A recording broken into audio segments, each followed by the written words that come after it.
Welcome to another episode of One for the Table. My name is Kimchi. And I'm John Kung. And this week we just got back from my birthday weekend getaway to Puerto Vallarta.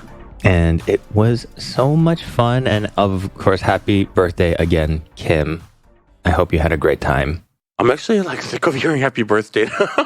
I know you are. I know you are. Everyone's like, happy birthday, happy birthday, happy birthday. I'm like, oh, please, no more birthday. Me no want birthday no more.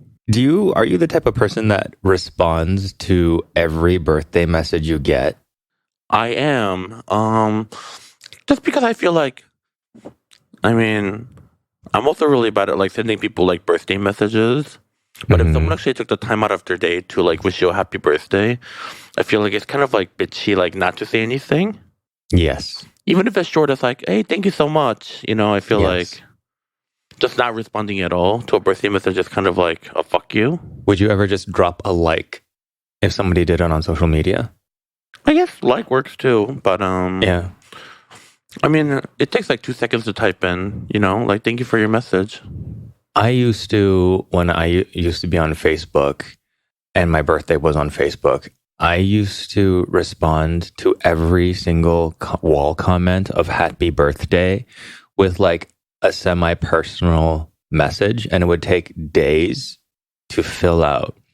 And I think it's been a few years already, but I took my birthday off of every single one because I was so tired of responding thank you to happy birthdays that people probably just now automatically, they probably auto send at this point. And I'm just but I still feel compelled to respond with some kind of thank you. So I just took my birthday off of everything. And I only respond. I'm a true antisocial person. I know. I would personally rather not have anyone wish me a happy birthday unless it was in person, which is always nice, instead of writing thank you notes. Is this why you only have 3 friends now? Yeah, I think so. Mostly so I don't have to say thank you to that many people. I think that's why it is. That sounds about right. I do appreciate it when people actually call me and say or FaceTime me and say hey, just want to wish you a happy birthday. Now that is actually special. But I would prefer no one FaceTime me this year. Oh, really? Yeah. Well, maybe it was also because you weren't in the country. Yeah, but does mean my phone is Oh, you dead. still have Wi-Fi. Oh, yeah, that's right. And I was fully connected to the Wi-Fi the entire time. So. Well, it be like that sometimes. It do be like that sometimes. What was your favorite thing that we ate while we were there? So wait, just to give people a context, so basically every year, I take a trip somewhere for my birthday, with a lot of my friends that I love, and we pick somewhere different every year. And honestly, I don't really care about birthdays or whatever, but trip is honestly just an excuse to go somewhere all together, So this year we picked Puerto Vallarta because I've never gone to Mexico to vacay before, and we found this beautiful villa for 16 people, and with villa comes with a full house staff to take care of us, organize things to do around town, and we even had a chef. And basically we got to pick our menu before every meal. So breakfast, I'll say I want this and this and this, and we wake up the next morning and it'll be ready right there waiting for us. Yeah, there was a lot of guacamole that was really tasty. Yeah, the chef was good. His specialty was in seafood, so a lot of the seafood he made was very delicious. But my favorite thing that he made was actually the chicharron. Mine too. I knew you were gonna say it, and I was gonna say it too. It was so good to the point I requested it twice. First time he just served it with eggs, and I was like, this dish will be so good with rice. So, can we get this dish again, but with rice and eggs this time? Which he did. So, chicharron is like crispy, like pork skin, and then he cooked it in this like salsa verde sauce with like ton of onions. And the salsa verde is not spicy; it's more like very tangy and zesty. And then the pork skin becomes like really soft and tender. Mhm. That over rice with some like fluffy eggs. It was so good. I have a feeling that because like the chicharrones, they were chewy. They were very chewy in the same, and very like you can tell they were like full of collagen and kind of like bouncy in texture. So I think like he might have just braised unfried chicharrones for a very long time because it kind of had that kind of No, I like saw him prep it. He definitely Okay. used fried chicharron. oh, so he used fried chicharron and he braised that Yeah. because they held up so well that like I don't know. I felt like fried chicharron would have been well if he did it, he did it. But in my mind, I would have expected fried chicharron to be delicate if you were gonna put it in there. But maybe it just makes No, it but in with fried salsa. chicharron, once you like put it in the sauce, it rehydrates it. Oh, And then it that becomes soft. makes sense. Anyway, I will probably try to make that maybe with a different sauce, but I really want to use chicharrones for stuff. And you can like microwave those pretty easily and not use oil. So, Oh, for sure. I mean, it didn't feel oily, even though it was pork skin. Like, what sauce Not would at all. you use to make your version of chicharron? Oh, I have no idea yet. But like, even if you're adding it to like kind of like probably like a savory sauce that was based off of superior stock. So the soup that you use for dishes like shark's fin and bird's nest is just based on this really really good Chinese soup, and some of the recipes, some of the styles cook it so thick that the soup is almost like a sauce. And I would love that like chicharron texture mixed in with that superior stock kind of like shark fin soup taste, because it's just like savory, just the slightest little bit of sweetness, and it has that flavor of like Chinese, the Jinhua ham. I think that would go really well with it. I want to put that in there now. I also think it would be really good to make it at Korean style, because when you eat like pork bulgogi, it's been like marinated in gochujang, as you Americans say it, gochujang, and Gochujang. like vinegar and like ton of like onion, green onion, um, and yeah, I feel like that would really be good too. Served on like a bed of like Korean rice. Mm-hmm. Yeah, that would be very good. That is, I mean, like even that, putting some of that into your budae jjigae would have been good. That would have been really good. Yeah. Yeah. Yeah. So basically, we ate nothing but like a Mexican food all week long. So as soon as we came back, we're like, Asian food. Me want Asian food now. Oh my god. So John ordered sashimi and sushi. From And then I ordered Korean budae, which is like an army stew made of like spam, ham, rice cakes, ground meat, kimchi, like ramen noodles. Like there's like a lot of random stuff in it. Mhm. And it was very spicy and very delicious. And then we also got boba. We got boba. I mean, it was boba And- time boba. It's not as good as this boba right now, but it hit the spot. Oh yeah.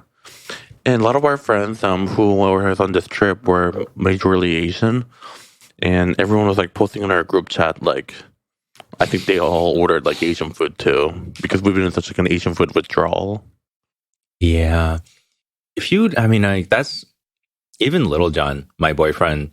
The first thing he craves when he gets back from a business trip to like Dallas or like, I think he went to South Carolina for his job. Like the first thing he wanted when he get back, he was like, he wants dumplings, he wants ginger scallion noodles, he wants congee, all of that stuff. I mean, like if you eat mostly Asian food most of your days, like you will miss it so much.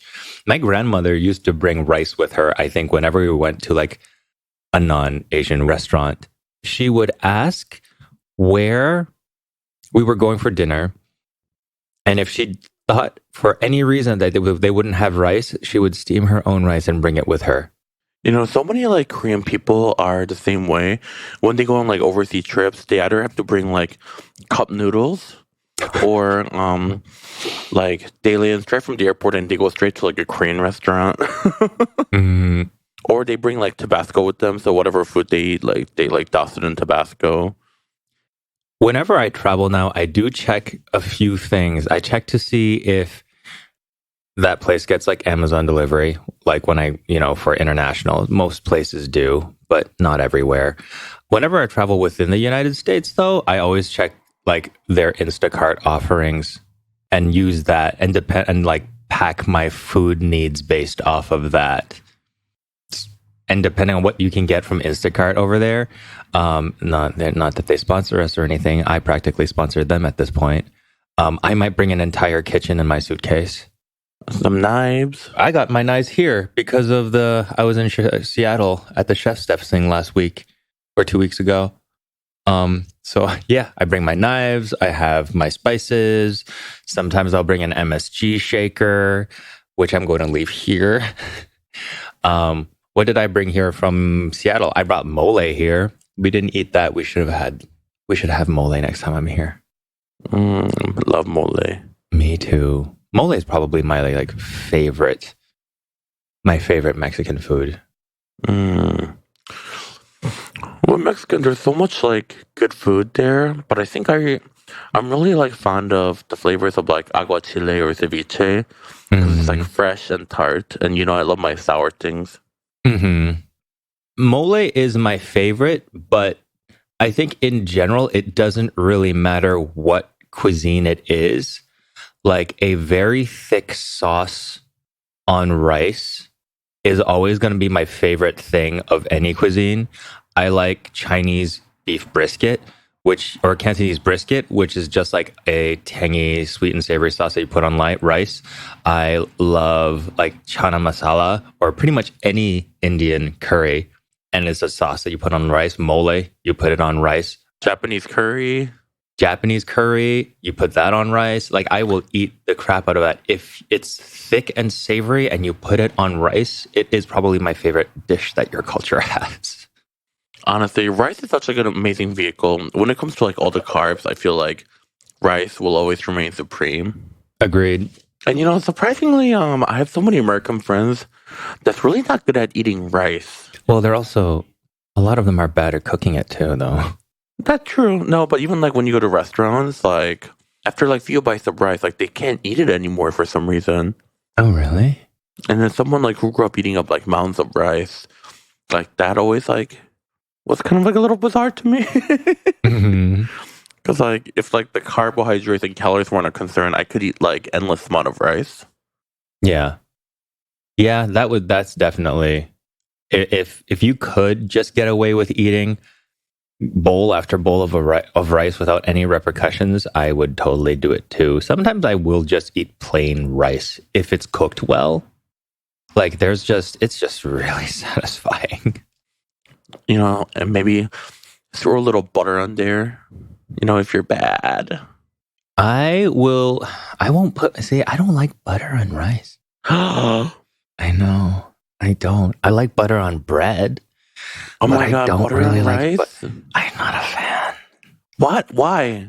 Who hurt you? I don't know. I don't like, I love both things. I love rice and I love butter, but I do not like butter on rice. And even though like that omelet that I made you this morning, I use butter when I make the omelet, but so that I don't taste the butter in the rice for myself, and I did it for your bowl too, I put sesame oil in the rice so it overpowers any flavor of butter from the omelet itself in the rice. I am shook, shaken, stirred right now. Top 10 anime betrayal. Even like butter and soy rice? Butter and soy sauce? I've never mixed the two. You know what? What? I should. What? Yeah. That is like the ultimate like Korean breakfast. Yeah. I don't think.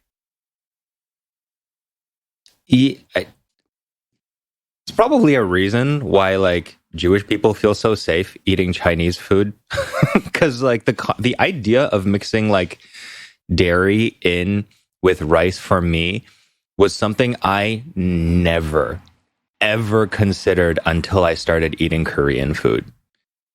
Like Korean cuisine introduced the concept of cheese in Asian food to me, except for like those couple of Japanese dishes that they would have. And even then, like karepan and stuff like that, it's like Japanese flavors in Western shaped foods. So it's still never really registered to me. And yeah, whenever I ate butter in Hong Kong, it was in Hong Kong baked goods. So it still was not like Chinese to me. Like the butter sandwiches, I love that. I mean, sometimes like a lot of the cheese in Korean dish, I think is overdone. It's almost for like the American audience, but a lot of times, like when you growing up, like when you don't have like a lot of stuff to eat in the refrigerator, you just put in like a scoop of like margarine and soy sauce, and you mix it with rice, and that was like your breakfast for that day. I think I would do instead of that. I would literally just do like egg or soy sauce. You can throw in an egg there too if you're fancy. Like I definitely, as a kid, I probably had, and doesn't mean I did it a lot, but I definitely had ketchup with rice a lot more than I had butter with. I don't look at me like that. Don't look at me. But in Korea, when they make omurice, Yeah. they always like add ketchup into fried rice, Oh, interesting. and then That like works really well. Yeah, usually like the rice is like fried with like onion and sometimes peppers and maybe like piece of spam or something, and then ketchup, and then it's like wrapped in like omelet, and then drizzled with more ketchup on top. That sounds excellent. I liked it when I was young, but I don't think I can eat it now. Like I like ketchup, but I don't know. It just doesn't like agree with my palate now. I don't know. I think there's still room in our lives for ketchup. Maybe just not mostly ketchup. Maybe just like a little touch of ketchup, a little kiss of ketchup, if you will. Yeah. Or I mean, I like use ketchup with fries. Yes, agree. And then also I saw a recipe where they make there's like Chinese tomato and egg dish, and then they like add like a little squirt of ketchup in the sauce. That's very classic, actually. We use ketchup as a base for a few sauces, but for like a Chinese quote tomato sauce, it would be like fried garlic, and then you add ketchup to it. You mix it in with the garlic. You add soy sauce, and then if you want it spicy, then you would add like chili oil or doubanjiang. Or I tried to say it like in English, but I fail. Gochujang. Doban. Hold on. How would they say it? Dobanjang? Or as we call it, that chili stuff. That chili stuff. Yeah. So it would be that. It's actually really good. It's a really good, because ketchup is really just sugar and vinegar, tomato paste, and vinegar, with some tomato paste. It's mostly sugar and vinegar with some tomato paste, and that's good. That's a good combination of things that you can just add to anything else. I mean, sometimes like I'll eat fries just because I want to eat ketchup. Yeah. I prefer fries with like either just mustard or mayonnaise. Okay, we're not trying to be fancy here. I'm not trying to be fancy. Like down and dirty. I know. I think mayo is down and dirty. I mean, no, I support mayo too, but mayo with fries is not always an option everywhere. But you will always find ketchup with fries. It's true. I think ketchup for me with fries is the last resort. I will ask for mayo. I will ask for malt vinegar. I will ask for Worcestershire sauce. I used to love ketchup. Yeah, but these are all condiments that you like. It's not in America like normally served with fries. Oh, I feel like you can find one of those three If the place serves fries, Wherever you go, you will always be able to find ketchup with fries. But not everywhere. You'll be able to find malt vinegar or Worcestershire or... and I'm pretty sure you can find mayonnaise because they come in those little tiny packets too. True, yeah. But even then, like, would you be able to find mayo at, I don't know, what your fries at, I don't know, at like a crappy fry stall, like at the pier or something? I don't know. But you will find, I guarantee you'll find ketchup. If a place, okay, are you saying the place specializes in fries? Because No, just like a random like hole in a wall, shitty place. Hot dog stand or something like that. No matter what, you will always find ketchup. You might not always find mayo either. True. And yet I don't think that's true. But I will concede that it could possibly happen. Like fries and ketchup is 100% guarantee in America. Yes. Everything else is not 100% guarantee. Yeah, okay. I mean, I feel like that is a correct sentence, but I have not come across that in practice yet. Because what place would only have places? You don't go to these places. I mean, I'm just saying, like, what place would have ketchup as the only condiment? Period. Let's say if you're at a movie theater and you got fries, they might have like mustard and ketchup, and that might be it. I do mustard because that's close to vinegar. Okay, you fucking hipster. You're just so cool for ketchup. You just cannot admit to liking ketchup with your fries. You just have to find some other condiment. Heaven forbid if you like ketchup with your fries. Oh no. Ketchup has to be the last resort. It is the last resort. It is. Actually, you know what? I will always go for ketchup when I'm having like nuggets. Mm-hmm. I think I prefer ketchup over any other condiment when it comes to chicken nuggets. Fries, no. Ketchup's like the last thing I want, but chicken nuggets, it's like the first. Over barbecue sauce, over honey mustard. Over honey mustard. You pick ketchup over honey mustard. I do. I don't really care for honey mustard. You don't care for honey mustard? I'm kidding. I don't care. Dip whatever you fucking want. I don't care. Why do I care about condiment? But I do actually honey mustard is my favorite condiment for chicken nuggets. Oh, nice. If you could have any besides the condiments that you usually have with chicken nuggets, what kind of weird off the side condiment would you try right now with your chicken nugget? Think of anything that you usually eat with anything. What would you like to try on a chicken nugget if you had the opportunity? Honey butter. Honey butter. Nice. I don't know if it'll give you good, just something that came into my head. I was trying to think. Seems a little rich, but yeah, I would try it. I in my mind, I said I want ketchup on my chicken nugget, but I also remember having wasabi mayonnaise one time, and I think that would be really good on a chicken nugget too. Okay, so then what is your ultimate favorite condiment for fries? Just one. For fries, it would have to be mayonnaise. Okay. Mine is malt powder. Nice. That is actually a very good answer. That is a very good answer. Because I love the flavor of malt, but when you put malt vinegar in the fries get wet so quickly and cold. Yes. But malt powder gives you the flavor of malt without making it cold or soggy. It's not that hard to make a liquid, a powdered shaker. I think you just need, it's I think it's a soy something. Mm-hmm. But you can make vinegar powders pretty easily. And that just gave me the idea to make Worcestershire sauce powdered Worcestershire sauce. That would be so good on fries too. And you know what I think is the most overrated condiment for fries? What? And it is so popular. And I get why people like it, but I just think it's so overrated. What?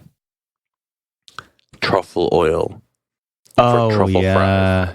Yeah. And most restaurants will they use cheap stuff. And so you could taste it. A little bit of truffle oil, and they'll charge you $10, $15 for small thing of shoestring fries. Yeah. And I get it. If you like truffle oil, by all means, eat it. But I don't think it's worth the hype. It is not. It is not worth the hype at all. Do you know what else I think? my like other fry hot take is that tallow fries are superior to duck fat fries. Yes, I agree. And duck fat fries are so greasy. Yes. And I get why, like the flavor of it, but I don't know. I just feel like there's other way to utilize duck fat. I feel like duck fat fries are from like a product of like 2007 when like duck fat fries were like first becoming a thing, and all these like artisanal like hot dog or burger places were making like duck fat fries, and it sounded cool, and then people like Yep. started getting it. But like when you actually eat it, it's like, okay, so really greasy fries, cool. Yeah. But when you cook fries in tallow, you don't have to leave it in there or put any of the fat in there to be able to taste it. The fries just taste a little bit beefy automatically.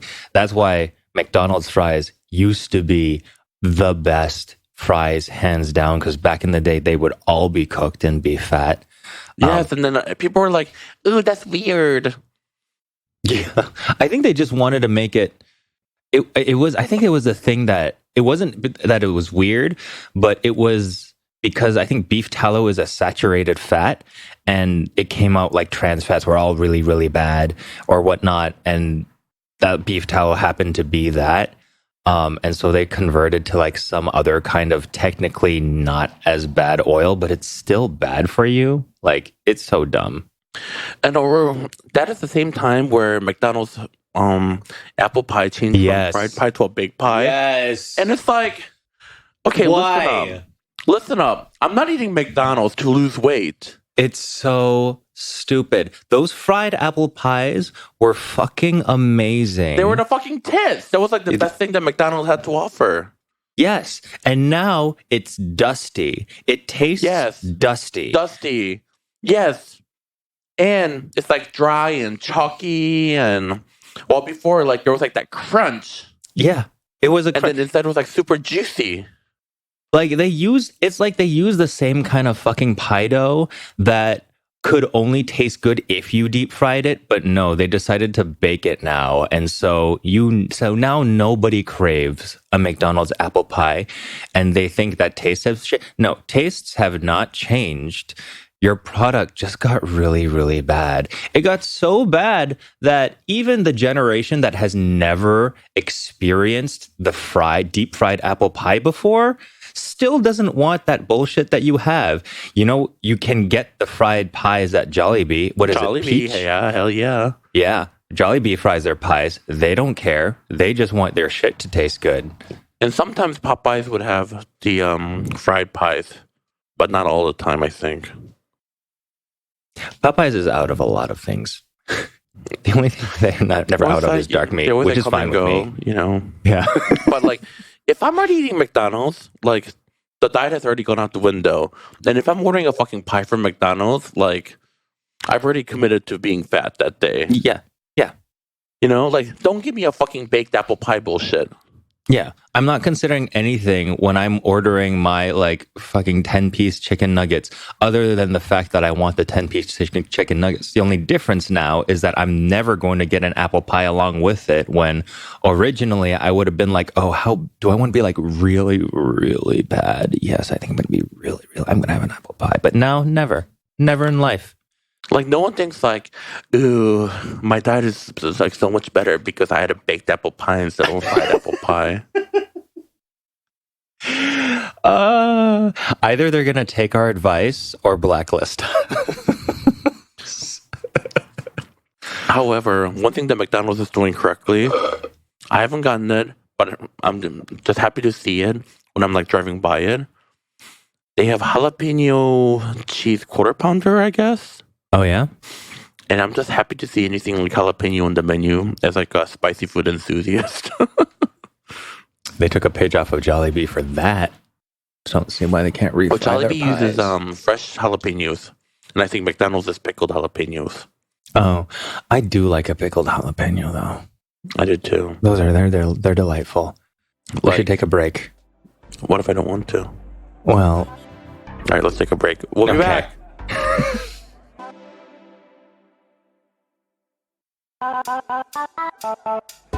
And we're back again. Sorry about that. Kimchi had to answer the door to receive a cake. Little birthday cake from the Kimchi Beauty staff, which is so sweet. And then after that happened, immediately after she received her cake, she got her FaceTime birthday message. Somebody FaceTimed her, and it was Monet. Monet Exchange. Monet Exchange. We should just ask her to hop on this thing. She does like a million podcasts. I'm sure like she doesn't need another one. Last thing she wants to do is like join another podcast, you know? Right. Our small little humble podcast. Yeah. That is constantly changing its format to keep things fresh and how did it go? New and fresh. New and fresh. But anyways, back to the taco tour. Yeah. So the first place we went to had carnitas. And it was like carnitas finely chopped up. And you could add the salsa on your own.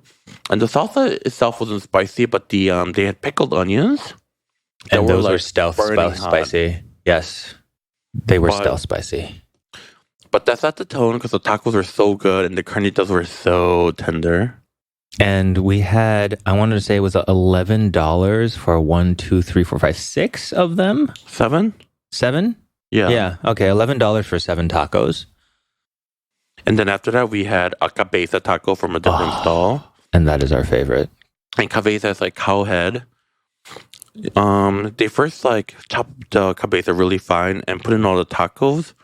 But instead of giving it to us right away, they like lightly steamed the tacos. Mm-hmm. So the tortillas got like nice and soft. And cabeza meat is just so tender and almost buttery. If you ever come across like cabeza at like a taco stall, like get it. It is my favorite taco.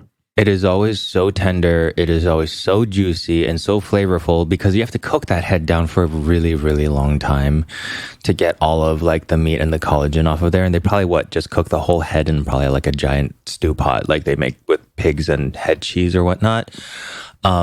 And so what you get is like you can't recognize any of the meat. It just looks like a pile of like mystery meat, but it is so good. It is so good. The first time I had cabeza was when Kim took me to that one taco stand in LA that makes their own tacos. Mm-hmm. Because I'd never come across that in Michigan before, and I didn't know what I was eating, and it was immediately my favorite. And by making their own tacos, he means tortilla shells. Tortillas, yeah, sorry, tortillas, not tacos. It's like all of them make their own tacos. All of them make their own tacos. And then the next place we went to was a birria taco, which is like shredded beef, and with the they had like a consomme. dipping version, but the one we had was it was tortilla and then the birria meat on top, and then like a pile of like cabbage and onion, and then they pour the consomme broth right on the taco. It was probably like just a less messy way for people to enjoy that flavor because most people eat the taco when they're standing. There's no like sink really that people can wash their hands after, and it was probably more economical for them because they don't waste any of that consomme in a cup that's ultimately thrown out for one taco. So it makes sense that they did it, but it was probably, and I'm not even going to say that it was bad in any way. I just don't think I think it was my least favorite of the tacos, but it was still just really good.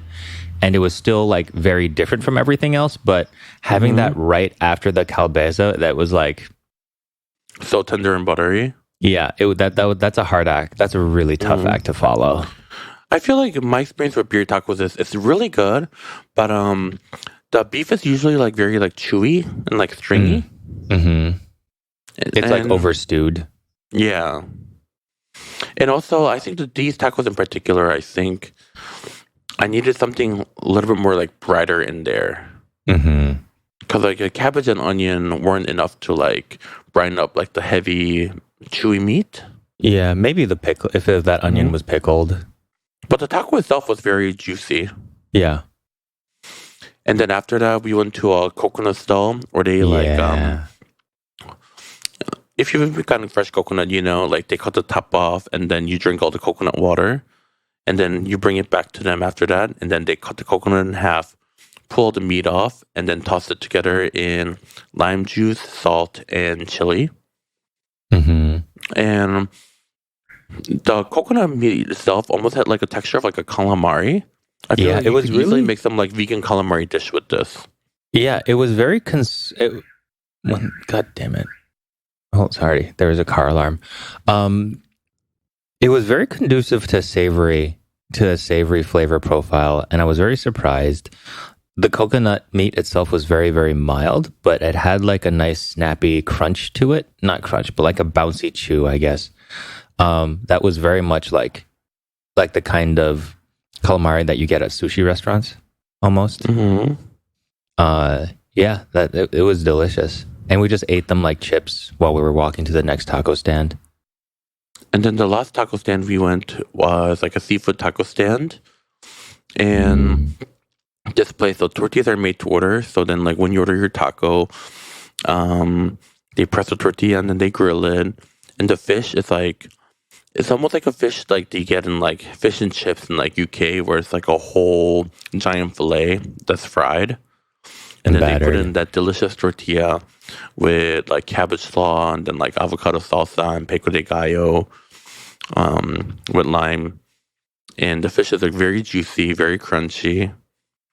The shrimp version was a little bizarre. It wasn't what I expected. I didn't have that one. What was it like? Because I either expected like individual like fried shrimp, or just like, I don't know, like sauteed or like grilled shrimp like in the taco. But it was almost like a fish cake. There's like chunks of shrimp in this like fish cake, just like battered and fried. I wonder if they did that because it was easier to eat in a taco. I don't know. I don't know what the reason for that was, but then my friend also got a shrimp quesadilla, and I think shrimp quesadilla was actually like the winner. It was like whole shrimp, like in the quesadilla with cheese, but it was like really buttery, and like the shrimp was like perfect and bouncy.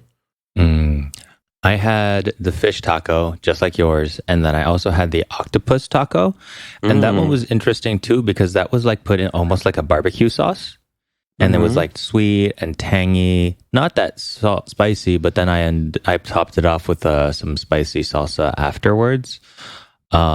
It was still very good, and then it also just reminded me though that like octopus to me is good, but like it's only good when you cook it perfectly.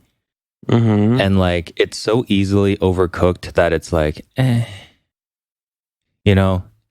So it's like it's the effort, it's the juice worth the squeeze, you know. Yes, exactly.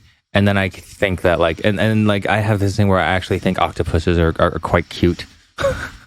So, and they're quite cute and they're really, really intelligent. So I feel like, you know, if they're going to go for any reason, you should really just cook them perfectly every single time. So I feel a little sad when I don't have like a perfect octopus. Yeah. I love octopus and ceviches. I don't love like octopuses like nigiris because it's like usually tough. Again, I feel the same way with giant clam nigiri. It's like, it's chewy. It's rubber. I don't see why it's like, I would rather have another piece of salmon. Or I'd rather have like scallop. Yes, scallops for sure, 100%. Scallop like nigiri, like it's worth it. Yeah, those are really, really good. Yeah. So that was our taco tour. And then we also ate dinner at this place called Joe Jack's, which is like a seafood restaurant. But then they also have like steak and stuff too. It was all very good. But this one, everything was good, but it wasn't like worth like the intense heat that we had to go through getting there. I was no, not that, but you know, I was so sweaty. Were you? I was. Yeah, I guess like the restaurant, inside of the restaurant, it was like really hot and humid. Yeah, because it was raining all day. The fan, so lucky you. I will say their passion fruit margarita was quite nice. I got their orangeade, which was nice. Actually, you know what my favorite thing there was? It was their shrimp and avocado tostadas. Yeah. So I noticed that your side of the table didn't get that much food, and then our side of the table got everything in the world. Yeah. So I basically got to taste like the entire menu. But I think like my side of the table also, like excluding myself, drank the most. They drank. Yeah. There were heavy drinkers on that side. You were definitely the drinking side, and then our side, no one was like drinking, but everyone was like eating. What was your favorite thing there then that you had? I liked the tostada. Tostada was good. Their um spinach and artichoke dip with the shrimp was really good. Oh wow, okay. Their deviled eggs were like very good. It was like very like there was like a strong like horseradish flavor to it. Nice. Their Niswa salad with shrimp was really good. Let's see what else. The octopus entree was really good. Their octopus was tender. Oh, I remember somebody getting that and that looking especially delicious. And then the fish and chips was very good. The fish was crispy. And then let's see. Let me look at the photo just to remember that everything we ate. On the shrimp and avocado tostada was tasty. We also got the whole snapper, and then like they debone it for you, and it served it like a mountain of like garlic confit. Oh yeah, I noticed that they deboned a whole fish tableside for whoever ordered the snapper. That was a nice service. I think it's because a lot of like Americans don't know how to debone a fish. You know, like us Asians, we're used to like growing up with like whole fish, and we know how to debone a fish, but we don't just debone a fish. We know how to eat around the bones with just our mouths. Yeah, but most Americans don't know. And actually, you know, like Americans are always like, bones freak me out. Yeah. And then I also know so many Americans, like even like chicken, like they can't eat meat on a bone because like, you know, a lot of Americans like don't like to know where their food comes from. They don't like to be reminded that their food used to be alive. And that yet, is like they complain about like food being processed at the same time. Yeah, that's so true. I mean, like we're in this weird, bizarre world thing where it's like, folks who are like born in the 60s and 70s, like I think that's when processed food became like really, really big. And so from that generation on, there's just like a subset of people plus their kids and their grandkids and great grandkids who just like don't understand that you need to grind meat down, ears, nose, all parts of a pig to make sausage. You could use just meat, but companies are cheap and they just don't. And other parts of the pig also taste good too. And then with the millennials, we started going back to whole animal and like less waste use of meat, more respectful use of, I guess, processing animals and using animals in our food. But I think a majority of us still don't have that like connection. A lot of people like lost their connection to food. And even me, like it's not animals that gross me out that I still have to deal with. Like I still have to come terms with bugs in my vegetables. Like I still get freaked out so much, and I buy from farms that don't use pesticides because it's that bad for the environment. So I buy from local farms and farms that don't use pesticides. But that means every now and then, when I open or shuck my own corn, there's going to be a giant ass worm in there that's eating half that corn. And every single time I throw that shit across the room because it freaks me out so much. It startles me, and I'm just like, ah! But I know that's like me trying to deal with my lost connection to food. That reminds me, like when I was young in Korea, my grandma would always like steam chestnuts. But before you eat the chestnuts, you check the outside shell to see if there's like any hole in it. And if you see one with a hole, you have to throw it away because if you crack that one open, there will be a giant worm that's been steamed, like waiting for you. and you sometimes know, the hole's so small that you don't even notice it, and you crack it open, and half the chestnut is like a giant worm. And you know, like in some, like not saying in your culture, but like there would have been some situation where like that was probably a delicacy in its own right. Like it was because that's like the protein, and probably in some cultures, like, oh, that you got the good one, you got the lucky one. It's like when you're shucking oysters and you see like a tiny little crab in there. I think I remember like reading that was like Abraham Lincoln's favorite part of the oyster was like the oyster crabs inside, and he would just eat those. And yeah, it's like these little things that are actually parasites also end up being the delicacies. What are the other examples of like the parasites being delicacies? Corn smut. This is not a parasite, but it's a fungus. You know, like the fried like silverfish, like a tiny fish that you can get at Chinese restaurants, like fried as whole, and you get like a plate full of them, like tossed together with like salt and pepper. Silverfish? They almost look like anchovies. Oh, we call that whitebait. The really, really White small bait. ones? Yeah, Chinese restaurants, they call it like small silverfish. Yeah. But if you get them the right season, the inside of them are like jam filled with fish eggs. Mm-hmm.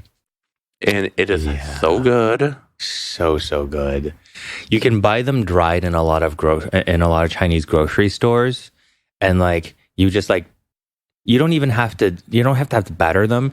You just like cover them with a little cornstarch, and then you deep fry them, and then on top of that you put white pepper, a tiny bit of salt, and MSG, and they are the best thing with beer. I will order that. And I will order, like, I never drink beer, but I will drink beer with that because it's so good. Yeah. I want those now. You can occasionally, sometimes like dim sum restaurants like have it too. Yeah. It is like my favorite thing to order. Oh my God, I'm hungry. Well, we skipped lunch so we could have your birthday dinner. But before we go, I actually remembered to pull up our Instagram. And we actually have people asking us questions. Oh, I like questions. Yeah. So Ian says, "Hi, you lovely people, you. I really love listening to you both talk, and especially enjoy things like Kim's detailed descriptions of making and eating a tomato sandwich. So my question is, what is your favorite food for the sensory experience, either eating and or making it?" It's a good question. For the sensory experience. Oh. I know what my dish is. What's yours? For the sensory experience? Oh, Oh, I know it too. Okay, tell me yours first. It's broth. Wow, sensory overload. Whoa, stimulated. Okay, so what I like about making broth sensory-wise is that everything, when I do it, everything like in my mind moves very slowly because it's something that you make that takes a lot of time. And usually I'm making it, I don't make broth really in the summer anymore because I don't have a kitchen and I don't have to make soup for anyone else besides myself. But in the wintertime, I make it almost every other day. And I go down to my kitchen and it's cold and I turn on my stove and it heats up the whole house and the smell fills the entire house. And it's just like you can almost, if it were like an animation, I would be getting out of bed and everything would be blue. And then the minute that I start making the soup or the broth, things coming from the pot, like color and warmth and reds and oranges would just like slowly permeate the whole house as I was making it. It's not even about putting things into the pot itself. It's what that pot of broth does to my home in the wintertime. And that's why I love making it. So my answer might surprise you. What is it? But it's actually a pasta. Oh, Italian. I don't even know if it's Italian. I don't even know what this is. It's just like my own creation. But it is my favorite way to cook a pasta. So first, this is what you do. First, the noodle has to be either angel hair or spaghetti, but I prefer spaghetti. I feel like spaghetti is like the perfect balance of like a mouthful. And obviously, like you cook it to like al dente. And while the spaghetti is boiling in a pan, you heat up olive oil and garlic. I like to use a generous amount of garlic because I'm Korean. On like medium heat because you don't want the garlic to burn. And when the room starts to feel like the warm garlic being toasted, and before there's like fully toasted and brown, you pop open up a can of anchovies. Oh. And you toss that anchovy into the olive oil. And what happens to the anchovy is the anchovies disintegrates into the olive oil with the garlic. And then your entire house starts to smell like fragrant garlic with like a little like fishy from like the anchovies. And you toss in a little chili flakes for good measure. And then when your pasta is done, and I always like to take the pasta out a minute before it's done because it's going to continue to cook in the pan. You toss the pasta into the pan with the olive oil, garlic, and anchovy mixture. And then you also put in like a little scoop of like pasta water, just, everything can get tossed better, right? Now, if you have Italian parsley, I can chop it up and put it in there too for a little color. And then after that, I pull the pasta out. And in a bowl, I line the bottom with fresh arugula. And I put the pasta on top, and I toss the pasta into the arugula, and then I wilts the arugula a little bit.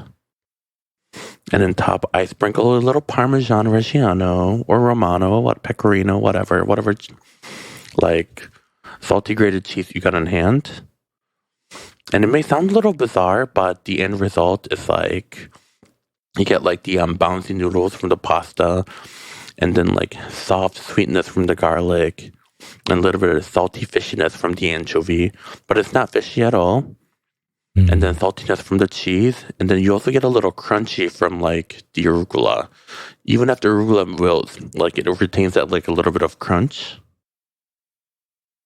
And that is like how I like to cook my pasta, and that's how that's my sensory dish. Why don't you ever make this for me? It's not something I'd ever make for anyone because it's such like nothing recipe. Like it's nothing fancy or special. It's just something I make for myself. Like when I'm home alone. Oh, well, I But it would is like delicious. to eat your pasta. Well, I'll make it for you one day. Okay. This one is from Sam. Actually, hold on. It's just a YouTube video that they sent us saying that this other person is reacting to horny TikTok chefs and that we should watch it. Are you on it? I'm not. It's a long I looked at it. It's a long video, and I don't think that could be something on its own. I don't think I'm in it. He didn't say that I was in it, but I feel like if I was in it, he would have said that, right? And also, I'm not like, I know I was in that article that was released a couple of days ago while we were in PV, saying that like meet the thirst trapping chefs of TikTok, when really they should have just said like meet the whore chefs of TikTok. But like even they said in the article that like I was the most subdued one, and I don't feel like I'm a thirst trap chef. I'm not like Donut Daddy or Cedric, right? No, but I mean, You're like shirtless half the time, or you're in like tank top. I'm in tank tops, but it's hot. What am I going to do? I'm never in the wintertime. Boo fucking who. Excuses. You want to show off the fruits of your labor of all the time you spend at the gym. I mean, you'll never admit it, but you like it. Well, it's the gym membership is tax deductible if I bring it to work, so. I saw you flexing in some videos, don't lie. I don't flex in my videos. I saw you subtly flexing your little tits. I don't. Your little pecs. I know. They're just perky. Your little nibbly pecs. They're not a nibbly peck. What the hell is that? How dare you? How a nibbly peck? Your little nibble of a peck. So stupid. Okay. I think we have time for like one more. And this one is a long letter. So, hi, John and Kim. This one's from Shelby. Long-time listener, first-time writer. I listen while I get ready for work, so y'all make me hungry every morning. Ha ha ha. In LA, in the episode LA Food for the Table, the topic of tomato sandwiches came up. Being from the South, the tomato sandwich is both a delicacy and, quote, old people food. I completely agree. People from cold climates can't appreciate tomatoes like warm weather dwellers, as a ripe peak seasoned tomato tastes like summer in the best way. There's no actual question here. Well, I'll read Shelby, it anyway. I appreciate you. You have good taste. Yes. Tomatoes for all ages. Tomatoes all seasons. We love tomatoes. Yeah. Yeah, she was is this whole thing about how much she loves the tomato sandwich. And I agree with every bit of it. Although she does suggest that down south, the preferred bread is super processed white bread. So they'll say bunny bread and Duke's mayonnaise. You know, there are occasions where processed white bread is so right. Like when you're making Kraft single grilled cheese. Yes. Like, I don't want it on any of that fancy bread. It has to be a processed white bread. I feel the same way when making pork floss sandwiches. Like Wonder Bread. Any kind of bread, the cheap white bread that sticks to the roof of your mouth as you chew it.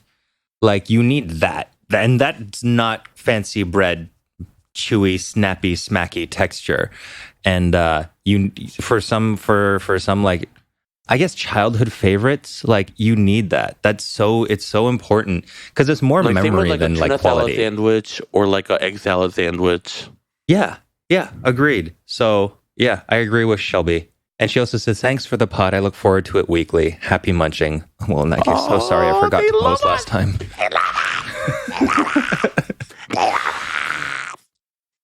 But anyways, that was our podcast for the week. If you like us, you know you're gonna like, comment, subscribe, share. And if you don't, you probably don't like us. Why are you even here? This is new and fresh. This is the part that's new and fresh every time. Okay. Well, thank you for listening, everyone. And don't forget to wish Kim a belated happy birthday on her Instagram and Facebook page. Have a wonderful day.